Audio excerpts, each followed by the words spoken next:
அனைவருக்கும் வணக்கம். நம்ம இன்றைக்கி செய்ய போகிறது கருவேப்பிலை குழம்பு.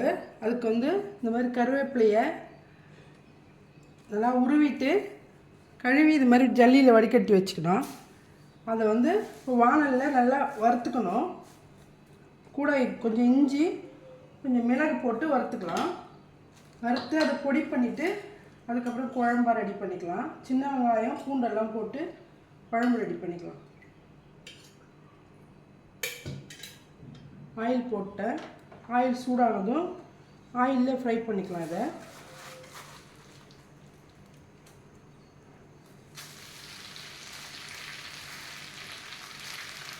இதை கழுவிட்டு பூச்சி கீச்சி இருந்தால் கழுவிட்டு அதுக்கப்புறம் அதை வறுக்கணும்.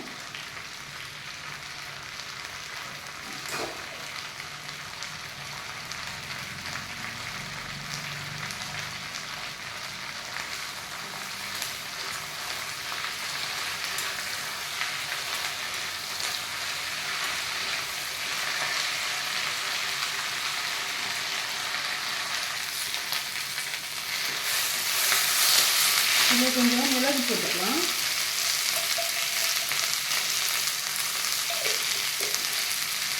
இஞ்சி ஒரு சின்ன பீஸு போட்டு அதை நல்லா இது வதக்கிட்டு பொடி பண்ணி எடுத்துன்னு வரணும். தண்ணி போட்டு அரைக்கக்கூடாது.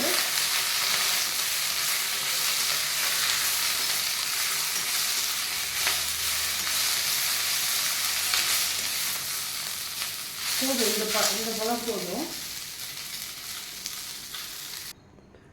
குழம்பு வைக்கலாம். அதுக்கு சட்டி நல்லா சூடாகிடுச்சு.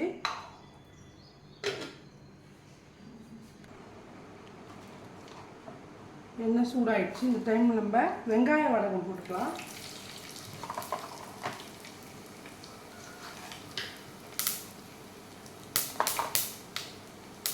கருவேப்பிலை வதக்கினதை நம்ம மிக்சியில் இது மாதிரி அரைச்சி எடுத்துகிட்டு வந்துடுறோம்.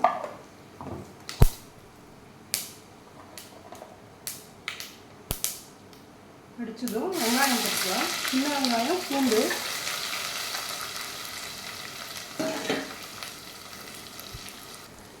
வெங்காயம் வதங்கும் போது நம்ம கொஞ்சம் உப்பு போட்டுக்கலாம். நல்லா டக்குன்னு வதங்கிடும்.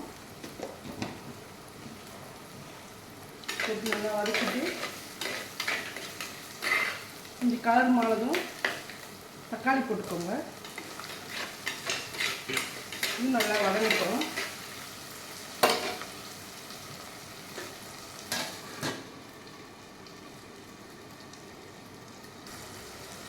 வெங்காயம் தக்காளி நல்லா வதங்கிடுச்சு.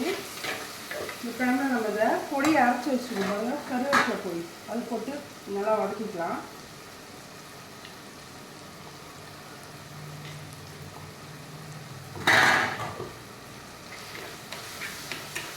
நல்லா இதில் மிக்ஸ் ஆகணும்.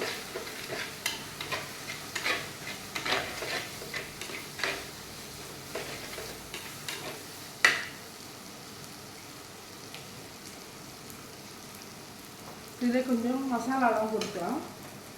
மிளகாப்பொடி ஏற்கனவே நம்ம மிளகு போட்டிருக்கோம், அந்த காரம் கொஞ்சம் இருக்கும்.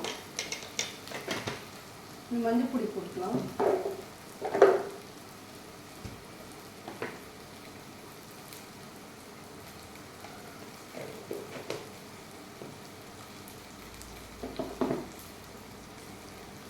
நல்லா வதக்கிடுங்க.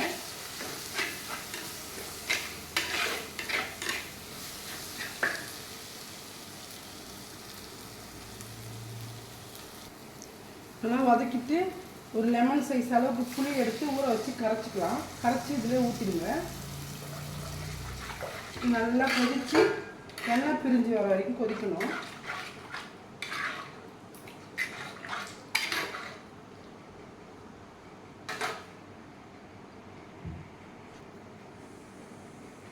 லெமன் சைஸ் புளி அளவு கொதிக்க வச்சுட்டு இந்த எண்ணெய் பிரிகிற அளவு கொதிச்சா குழம்பு ரெடி ஆயிடுச்சு.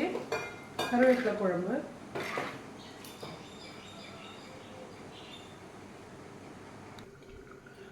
நல்லா கொதிச்சிருச்சு குழம்பு.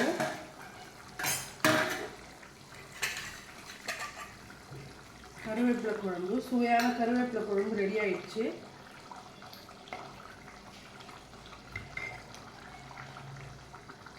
இந்த வீடியோ பிடிச்சிருந்தா லைக் பண்ணுங்கள், ஷேர் பண்ணுங்கள், கமெண்ட் பண்ணுங்கள், சப்ஸ்கிரைப் பண்ண மறக்காதீங்க. நன்றி.